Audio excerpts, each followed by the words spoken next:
saudara yang saya kasih dalam Kristus,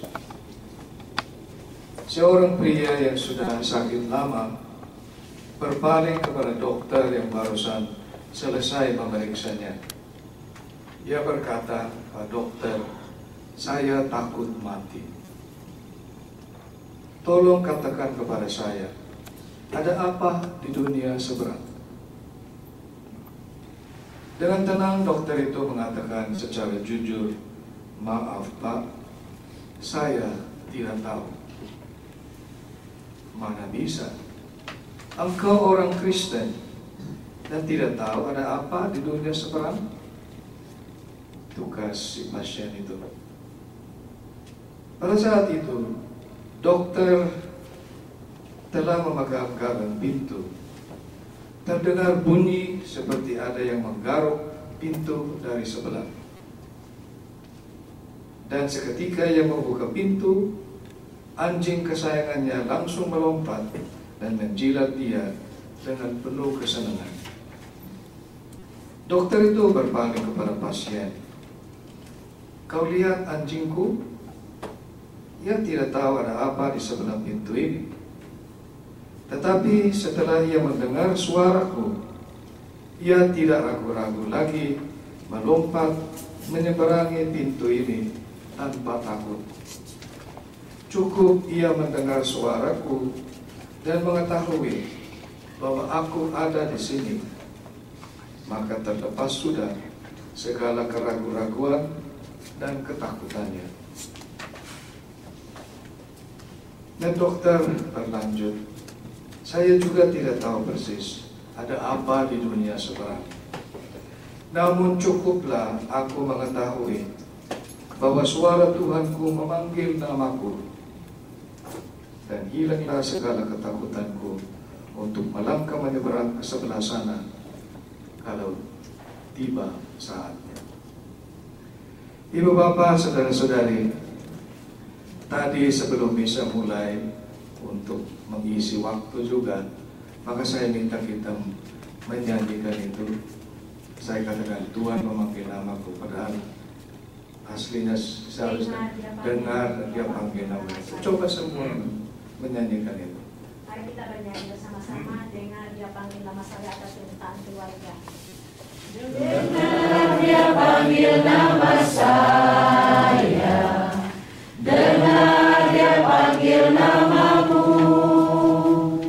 dengar dia panggil nama saya, juga dia panggil namamu. Jawab ya, ya, ya. Ku jawab ya, ya, ya. Ku jawab ya Tuhan, ku jawab ya Tuhan, ku jawab ya, ya, ya. Oh giranglah, oh giranglah,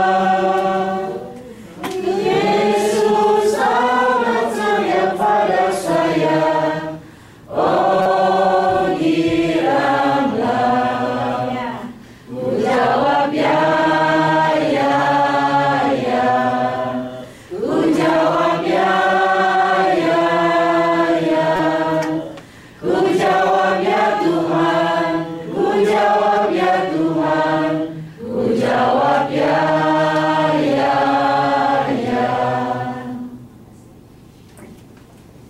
Lagu ini sangat bagus ya.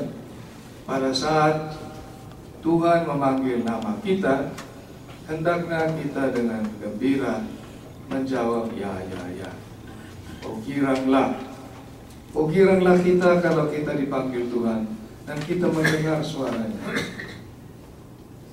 Mudah-mudahan tidak akan tiba saatnya di mana Tuhan memanggil dan kita tuli tidak mendengar suaranya. Karena suara Tuhan itu menyelamatkan. Kalau kita mendengar suaranya dan menjawabnya, maka kita akan menerima keselamatan. Nah, kalau kita belum sempurna untuk menjawab suara Tuhan, mungkin kita akan disempurnakan lewat apa yang kita percaya sebagai ahli penyucian. Namun itu sudah pintu terima tamu untuk surga. Dari barang siapa ada di api penyucian, itu sudah seperti di depan pintu surga. Dan mereka sudah bisa menikmati sebagian dari kebahagiaan. Mereka tahu bahwa mereka sudah selamat. Tidak mungkin lagi mereka akan binasa. Hanya menanti mereka akan disempurnakan. Mudah-mudahan kepergian dari Pawiro Padio memberi kita pesan ini, bahwa kalau Tuhan memanggil, hendaknya kita siap untuk menjawab ya. Dan kita akan berjuang bersama Tuhan.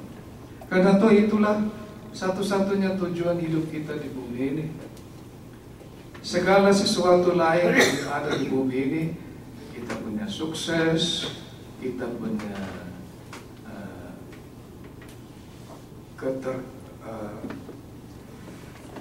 popularity, kita punya kekayaan, semuanya itu hanya nomor 2. Nomor 1 ialah kalau kita dipanggil Tuhan, kita bisa menjawab ya dan ikut masuk ke surga. Bukankah itu yang pada saat ada penghakiman akhir, hanya itu saja. Yesus katakan, ya, apakah engkau kenal saya waktu engkau masih hidup di bumi? Ketika aku lapar, apakah engkau beri aku makan? Apakah ketika aku haus, apakah engkau beri aku minum? Ketika aku di penjara, apakah engkau mengunjungi aku? Ketika aku sakit, apakah engkau melayani aku? Jadi itulah mengenal Tuhan, mengenal suaranya. Itulah tiket kita masuk surga. Ya? Itu lebih penting daripada gol di World Cup ini. Ya. Dan kamu lihat, World Cup itu, kalau basket, tempat untuk masukkan bola itu kecil, ya. Tapi kalau World Cup itu, football besar, gawang. Tapi sulit sekali untuk masukkan bola. Memang ada satu yang menjaga supaya jangan kebobolan. Ya. Demikian pun surga. Pintu surga tidak tahu sebesar berapa. Tapi Tuhan sendiri mengatakan pintu surga itu tidak terlalu besar. Ya. Maka kita perlu menjaga supaya kita bisa melewati pintu itu. Apakah dia sekecil tempat untuk basketball atau lebih kecil lagi untuk golf? Kita tidak tahu. Ataukah mungkin lebih lebar daripada football, mungkin seperti football Amerika itu, yang ada seperti cerutu itu. Cerucut. Ya, itu American football. Jadi kita tidak tahu, tapi yang penting bahwa kita bisa masukkan gol. Dan masukkan gol itu dengan mengenal suara Tuhan. Kalau kita mengenal suara Tuhan itu pasti kita masuk. Dan ini wujud doa kita dalam misa ini. Bahwa kita doakan bahwa Bapak Pawiro Padio ketika dipanggil Tuhan, bahwa ia siap untuk menjawab ya. Dan bahwa dia siap untuk masuk surga. Ini harapan kita, ini doa kita. Dan sejauh doa-doa kita masih berguna bagi dia, Tuhan akan mendengar doa kita dan dia akan menggunakannya untuk menyelamatkan dan menyempurnakan arwah dari Bapak Pawiro Padio. Dan bagi keluarga yang ditinggalkan, ini juga suatu peringatan bagi kita ya, bahwa hari ini Bapak Pawiro yang dipanggil, besok lusa kita tidak tahu siapa mengikuti. Kita tidak tahu.